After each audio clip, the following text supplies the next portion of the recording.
Okay, so this week, this video lecture is actually encompassing 2 chapters. We have peer groups and we have schools. And hey, go figure, in adolescence, those 2 go hand in hand together because adolescents spend most of their waking hours with their peers, and many of their supposed to be awake hours at school, whether they're actually awake or sleeping is a different story though, okay? So because there's a lot of content in both of these chapters, the lecture component and the PowerPoint slides are more of a highlight reel, so to speak, and the things that I think are really important for me to make sure we're clear on, but you are still expected to read both chapters in the text prior to taking the quiz and coming to class. So as I was just saying, adolescents spend a lot of time with their peers. They spend more than 50% of their waking hours with their peers. So that's a lot of times with friends. And typically their peers aren't always their friends. Their peers get broken up into 2 categories of people. We have cliques and we have crowds. And a clique is typically a small group, so typically around 5 or 6 people, but it could be as few as 2, as many as 12. So it's a small peer group, often the same gender and age, and these people are the main social contacts for the adolescent. So this group is really what we would think about as the adolescent's friends, right? The people who they spend the vast majority of their time with, typically same gender, same age, sometimes it might be a year older, a year younger, but not usually big age ranges, and the main social contacts. So the people who an adolescent would truly consider their friends. And then we have our crowds, which are groups of adolescents based on reputation and stereotype. So the crowds are in some ways assigned by other people based on what you do or your characteristics, so to speak. And these are people who are more like your associates. You know them or you know of them, but they're not necessarily your friends. The members of your clique will oftentimes also be members of your crowd, but not always. And you can be part of more than one crowd, but the best way I like to describe crowds is when you think about the high school cafeteria. Think about the different tables and who sat at them.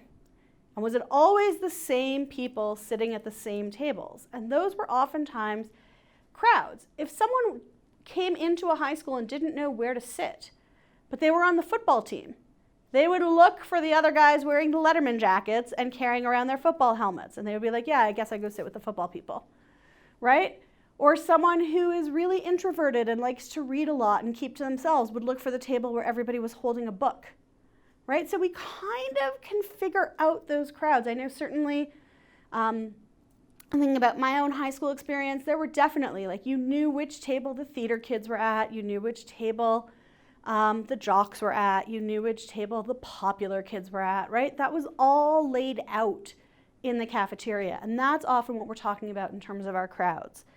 So jocks, goths, gamers, any of those labels that we give, those are the crowds of adolescents. Now, the social map of adolescence. There's really 2 features of it, and again, I'm going to refer you over to your text to page 137, figure 5.3. Involvement in peer culture and involvement in adult institutions. And so when we're talking about, I'm going to start with the involvement in adult institutions, we're talking about school and extracurricular activities. So things that are designed by adults, run by adults, but for adolescents, right? If adolescents designed schools, would they look anything like what they look like? No, there'd be napping pods in every classroom. There would also be strong Wi-Fi signals and charging ports at every table, right? At every napping pod, actually. So, involvement in adult institutions, school, extracurriculars. Peer culture is friends. And so every adolescent is sort of going to fall somewhere between high involvement in peer culture or low involvement in peer culture, and high involvement in adult institutions and low involvement in adult institutions.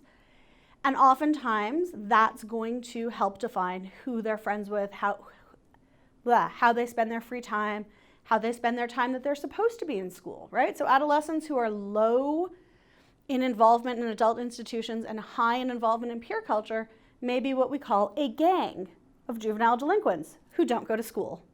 Right? Okay. And then another feature that we think about is using crowds as reference groups.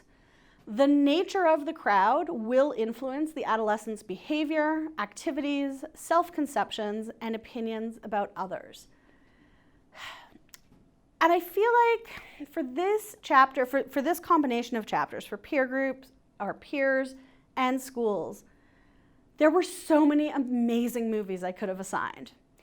You already know from the course outline, if you've looked at the course outline, that you'll be watching Mean Girls to go along with this chapter. But the other one that I think really does a great job with this idea of crowds is The Breakfast Club. But I could only pick one. I really wanted to pick both. When I was making my list of movies for each topic, both of those, I was like, oh, like, I was almost getting to the eeny, meeny, miny, mo, right? But if you have the time, watch The Breakfast Club. You won't regret it. I pretty much promise you that. And if you do regret it, we need to talk about it. Okay, so let's talk a little bit more about cliques, because that is the main focal point for adolescents and their friends. And similarity is key to cliques. So again, I mentioned earlier, typically same age, same gender, oftentimes same ethnicity. You want to spend time and be friends with people who are like you. You don't want to have to explain who you are and what you do all the time to the people who are your closest friends, right? So cliques often develop some codes, whether written or unwritten. And that's, again, something, and I will recommend, even if you've already watched Mean Girls, watch it again. Watch it through a lens of thinking about adolescents and their cliques and some of these rules, some of which are written and some of which are unwritten. And part of how cliques form and how friendships form is because of common interests among friends. So one of the things, of course, that we think about is orientation towards school. If you are a super keener about school and you love school, and to you, when someone says, name your favorite smell, it's the smell of a freshly sharpened pencil. Some of you know what I'm talking about? I hope so, because that when you just sharpen a pencil, oh yeah, that smell, that takes you back. Or the smell of a dry erase marker on a whiteboard, right? You don't want friends who are like, seriously, that's like your favorite smell? Like, what about pine trees? Oh no, that's outside, right? So you typically have friends who are similar to you. Orientation towards school is a big one. If you're always wanting to study and your friends are always wanting to party, what do you do? If you always want to party and your friends always want to study, what you do is you find new friends who want to party, right? So we do see this orientation towards school as being a factor in friendship. Orientation toward the teen culture. So thinking about the things that we stereotypically think about adolescents doing, and things that we stereotypically think adolescents should like, right? If you were an adolescent today, and not only did you not have, but you didn't want your own cell phone, and you didn't have an Instagram, Snapchat, or TikTok profile, do you even exist? Are you a teenager? Or are you Amish? Because I think Amish teens might be the only ones, maybe Mennonite and Hutterites too, I'm not sure. Maybe the Hutterites. But essentially, there's so much about teen culture that dictates how teens are supposed to be. There's stores devoted to teen culture, right? You don't find that many like adults shopping at Abercrombie & Fitch, as an example. You don't find that many adults running into Claire's to pick up a couple things, right? So there are stores that are definitely targeted. There's media that is targeted towards adolescents. And so you're kind of in or you're out. And you want your friends to be on the same page as you. Involvement in antisocial activity.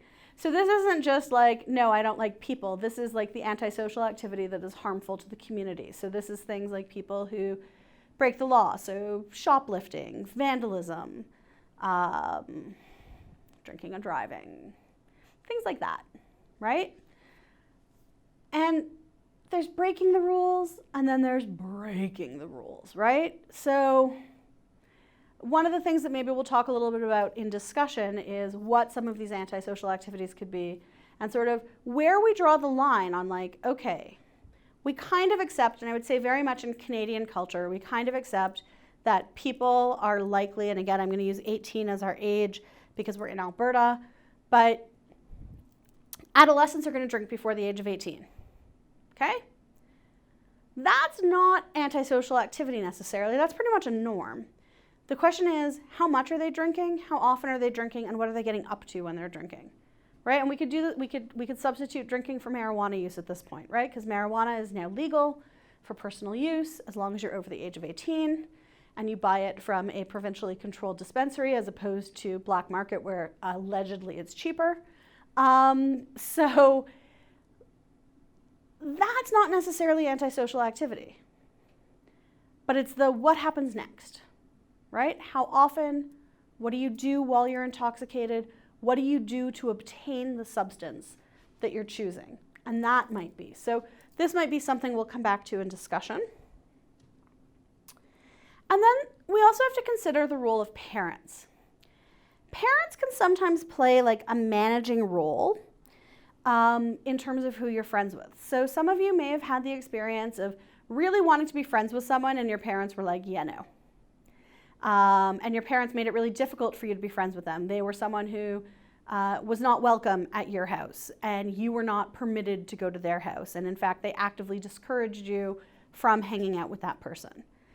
Parents can also manage who your friends are in more subtle ways, like by if they have friends who have kids around the same age, they may load up your weekends and evenings with social gatherings with their friends who have kids, and that's one of the ways that they work on managing it.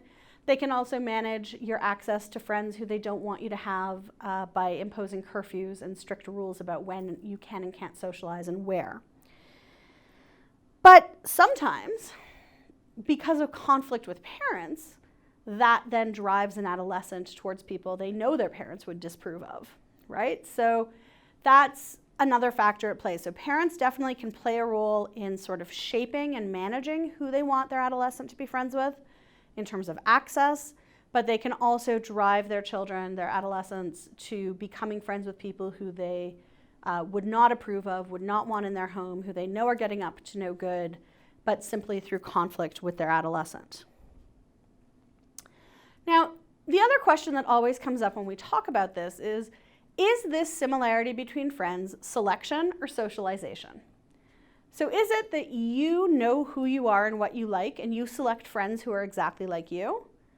Or do you become more like your friends because you're spending time with them? So how do we break this down? Let's say you have just moved to a new school. You've just transferred to MRU. We're going to go with even you now at this age in this emerging adulthood period, sort of prolonged adolescence. You just transferred to MRU. And your prof says on the first day of class, you got to get to know someone else in this class. So you look to the left, you look to the right, you look in front of you, you look in back of you. You're like, okay, person to the right was looking pretty good. And so you strike up a conversation with that person, and you really don't know anyone here anyway, so you're like, okay, yeah, we'll hang out, we'll be friends. And on paper, that person is not someone you would normally be friends with. They have really different interests, different musical tastes, different style of dress, but as you spend more time with them, and maybe you guys work on an assignment together, or you study together, you realize like, hey, they're pretty cool. And if they really like this music that I don't like, maybe I should give it another listen. And you listen to it again and you're like, oh yeah, that's actually pretty awesome. So do you now share more similarities with this person because you've socialized with them? Well, yes, right? Other times though, it does really appear that it's selection. We choose the people who are most like us, right? When I think about even for myself as an adult at new faculty orientation, right? As I sort of looked around the room and as everybody was introducing themselves, I was like, oh, these people are psychology. These people are sociology, anthropology. I want to hang out with them because we speak the same language, right? Folks from other areas, not to say they weren't lovely people, and in fact, I've remained friends with someone from biology, which again, kind of psych adjacent if you think about it, but not, you know, would a biology major, if I was a student, be my first choice of someone to study with? Well, no, because I want to be with the psych people, with the social science people. They're what's going to help me. So we see that it's a little bit of both. There's selection and socialization both at play here. Okay, moving on to popularity, rejection, and bullying. So this is going to obviously be just a short overview. We will definitely, or we can definitely spend a little more time, get a little more in depth on this in our discussion. But obviously this is an important component of the adolescent experience, or can be, both for the people who are bullies, the people who are popular, the people who are victims, okay? So determinants of popularity and rejection. So there's two concepts here that I want to just briefly talk about. Sociometric popularity and perceived popularity. Sociometric popularity is how well liked someone is. And so this often has to do with their social skills, right? We don't generally like people who are like super awkward. You can all probably think about that one person in your friend group who always dominates every conversation, who always makes everything about them, and you're kind of thinking like, if you weren't in my friend group, I probably wouldn't be friends with you. And then you think about some of the other people in your friend group, and they've just got good people skills and good social skills, and you're like, yeah, that's why we're friends. And you could see why somebody with good social skills would in fact be popular. They're liked, right? Because they're good with people.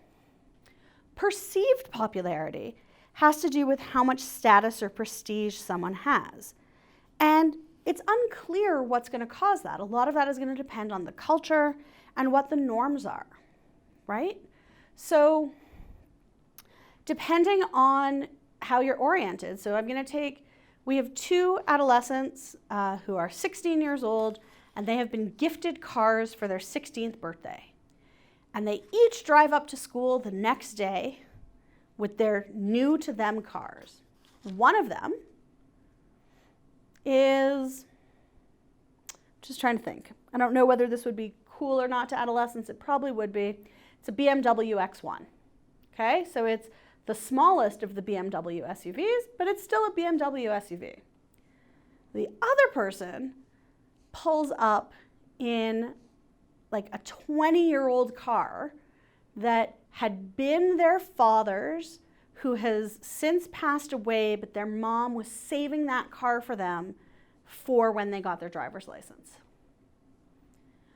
On the surface, we're thinking the person with the BMW X1 is going to be more popular, right? It's the higher status car, but the person with their late dad's hand-me-down 20-year-old car, oh, the reduce, reuse, recycle environmentalist green crowd is going to be all about that, and the nostalgic folks are going to be all about that.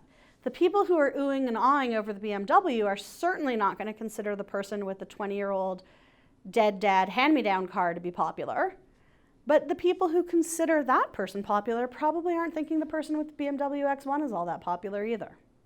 So perceived popularity is something that's going to depend a lot on circumstance. It's going to depend on what the dominant culture at that school is. If that's a school that has a very environmentally minded outlook and very connected to people and things, like places, not things as much, 20-year-old late dad's car is going to be way more popular than a brand new shiny X1. So that's part of what we have to think about, right? Sociometric popularity, social skills. You can't take that away from people. Perceived popularity, what other people are going to consider to be status or prestige. Now, the other thing we need to talk about a little bit having to do with popularity is aggression, because this is a bit of a mixed bag.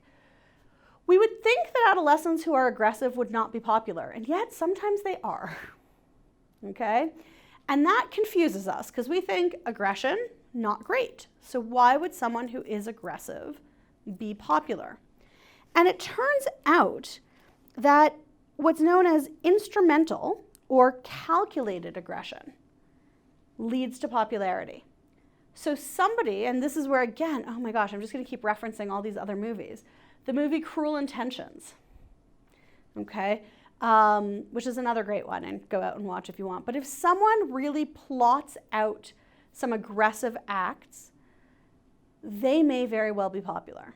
Somebody who is reactive, engages in reactive aggression, so it's unplanned, they're reacting to a situation, is less likely to be popular.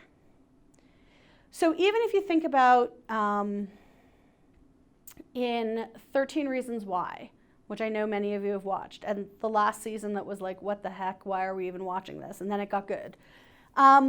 There was some very much planned out aggressive activity there that happened and that in fact did not make someone, well, that's complicated. I shouldn't use that as an example. That's far too complicated. But anyway, point is, people who plan out their aggression, who are aggressive with a purpose, with a plan, will sometimes be popular. They're doing something that's going to hurt another person and that other people are going to see that as elevating their status perhaps.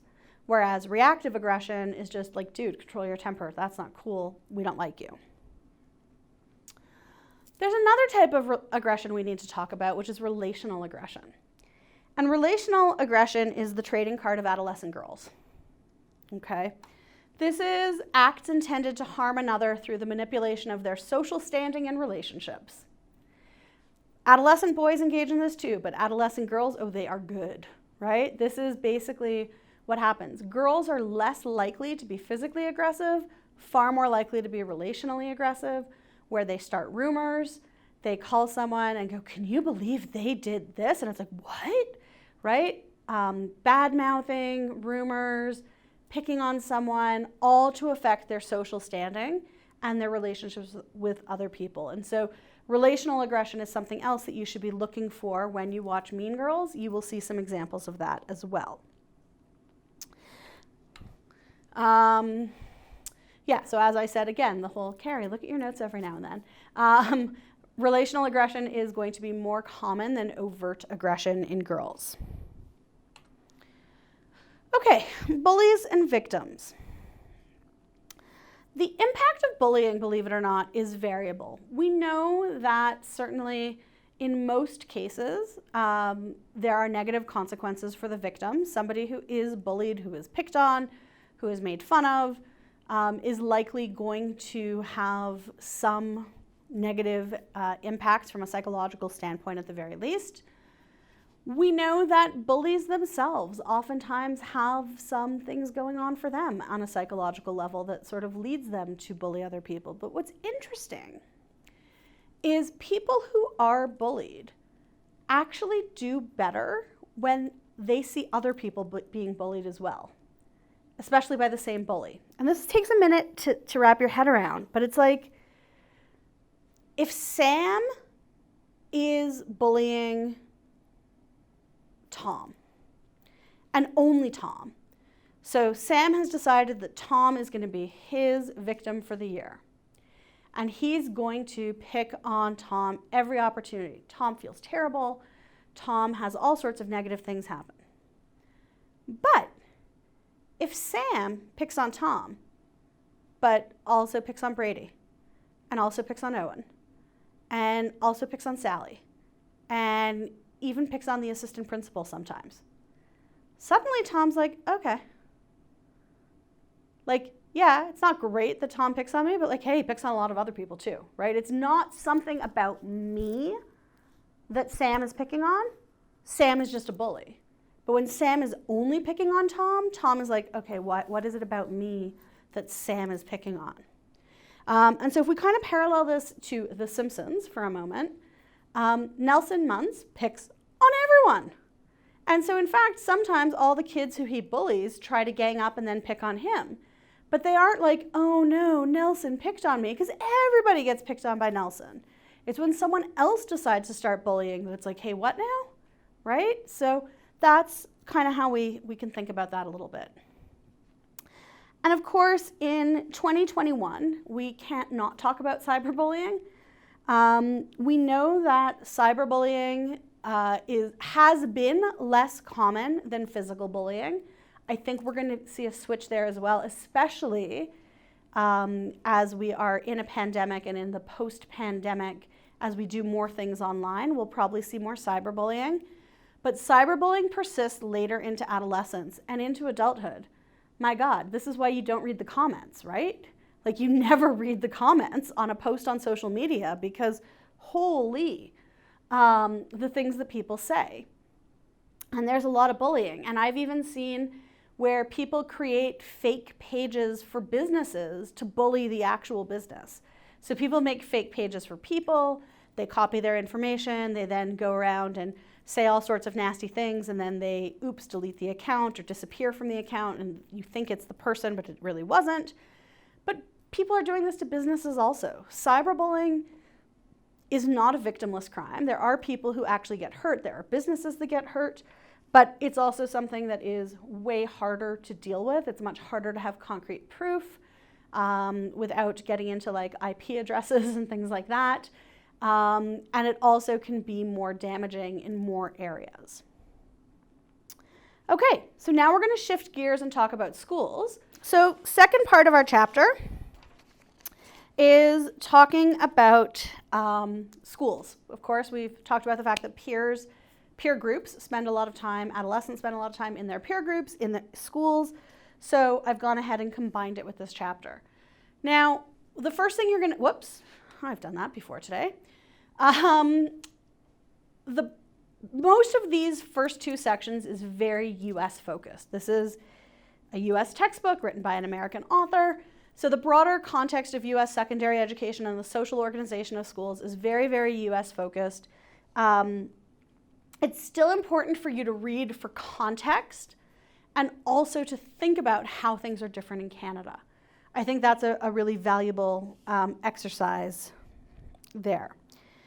One of the really important things to consider is that what happens within the school tends to be more important than the composition of the school.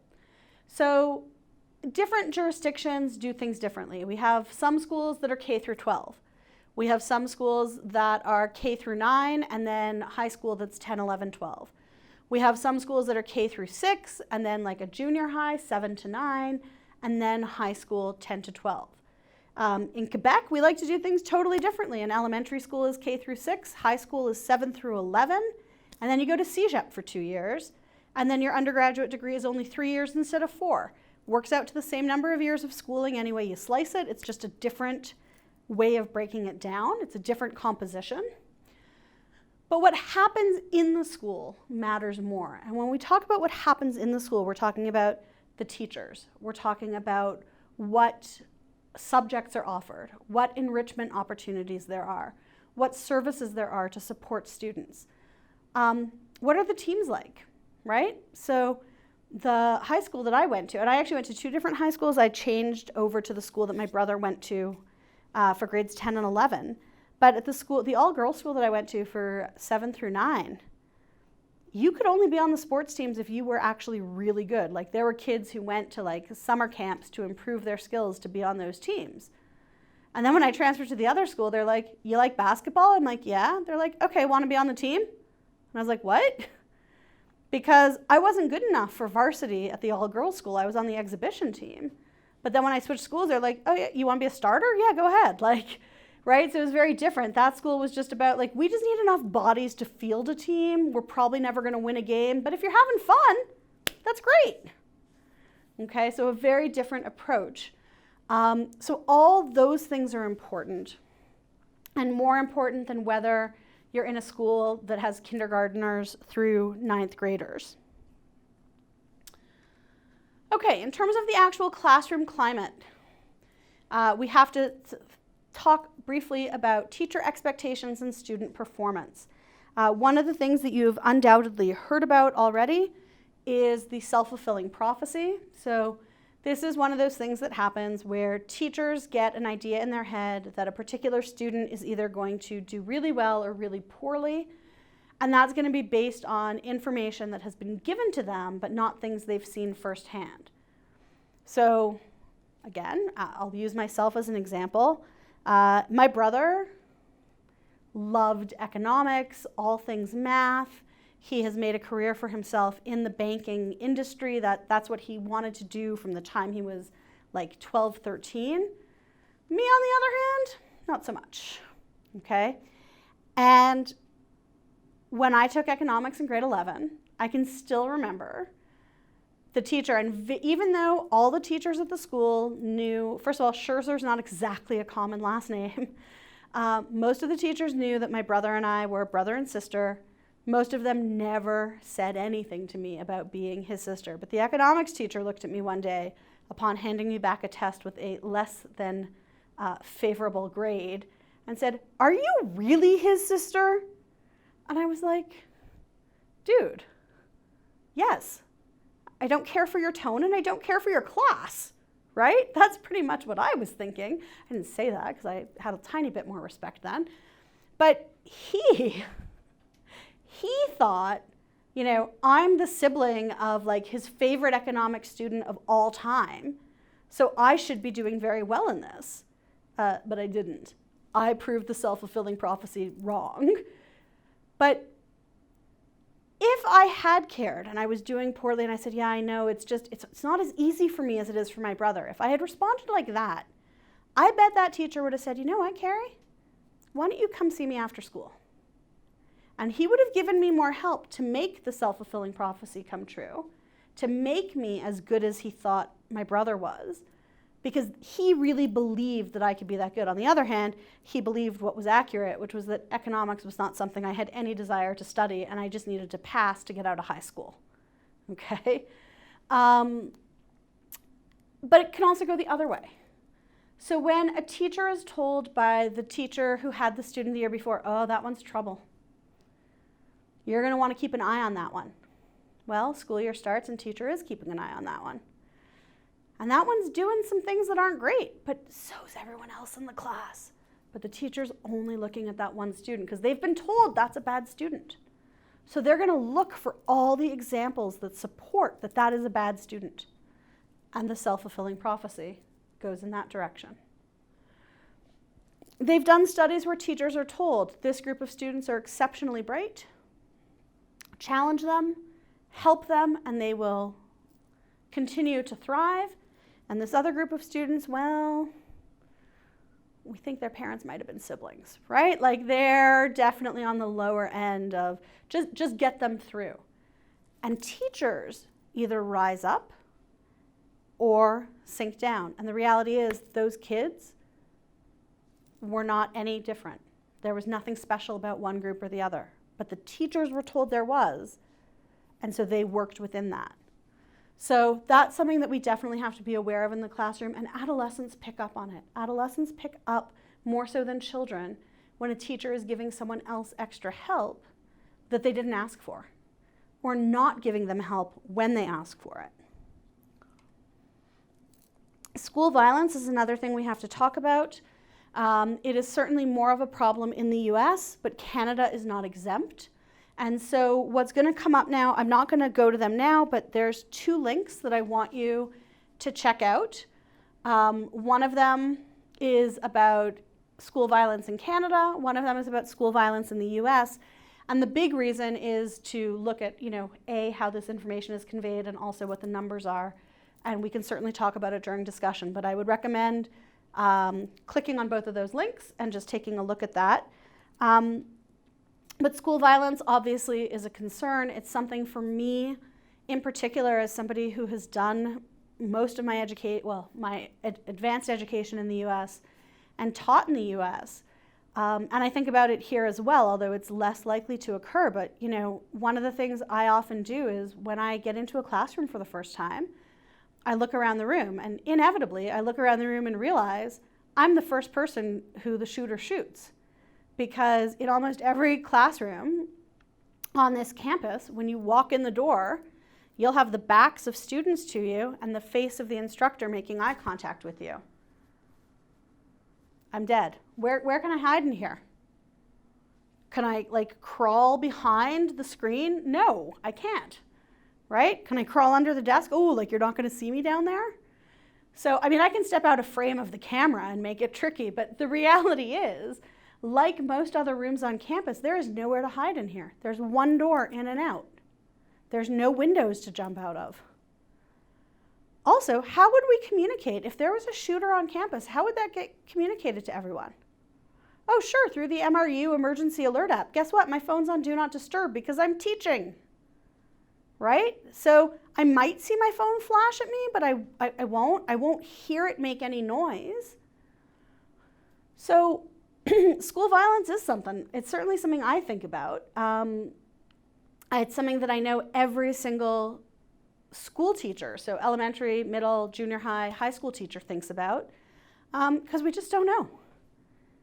Where would we put metal detectors in?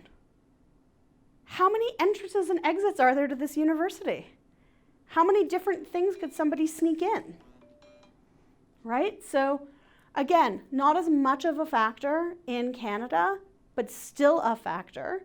The shooting at Dawson College, the shooting at École Polytechnique, the shooting at Concordia University, those are all Montreal. It's not just Quebec though. There have been incidents in other provinces. Those just, come to mind for me because they all had personal relevance for me.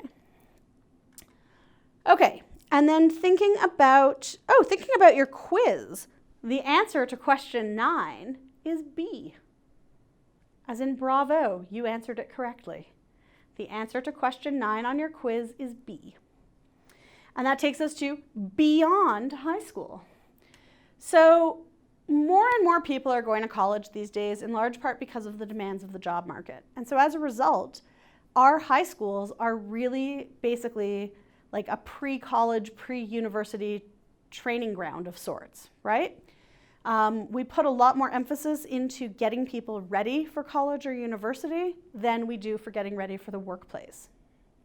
So that is something that we have to keep in mind. College isn't for everyone though, and that's okay. I personally think we should be doing more to encourage 2-year degrees. So for some of the professions and industries where you could go in as an apprentice or you can go get a degree first.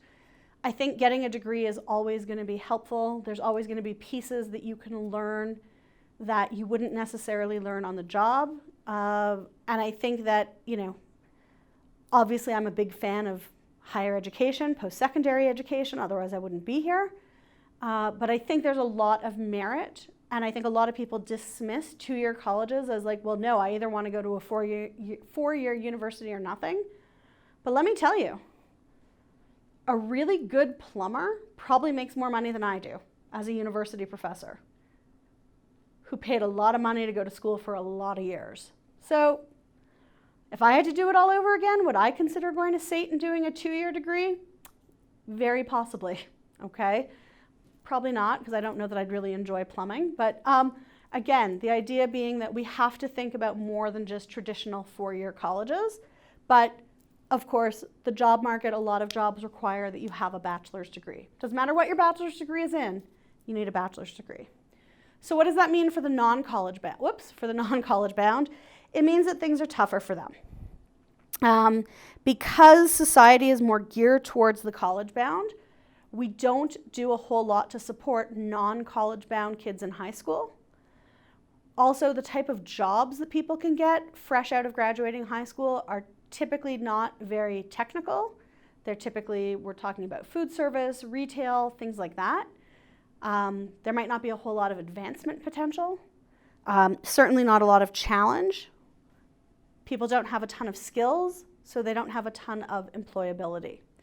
So we really do need to work a little more on programs for the non-college bound to help them be ready to enter the workplace right after high school. Now, I have mentioned before that the movie you're going to be watching is Mean Girls. And so both peer groups and schools feature heavily in it. So watch the movie, even if you've seen it before, watch it again, thinking particularly about some of the things I've been talking about today. So watch it before completing the quiz for the chapter and before class. The movie's about an hour and a half long. There's the link directly from Criterion On Demand, but if it doesn't work, you need to go to the MRU Library website, search for Mean Girls. It's available and streaming on the Criterion On Demand service. You need to be logged in using your MRU credentials. In case you need something to guide you for your reflection, a couple of things to think about. How different was your high school experience from Katie and her friends? Do you think adolescents in high school are facing similar or different issues today? And is there another movie you would recommend for these chapters? If so, which one?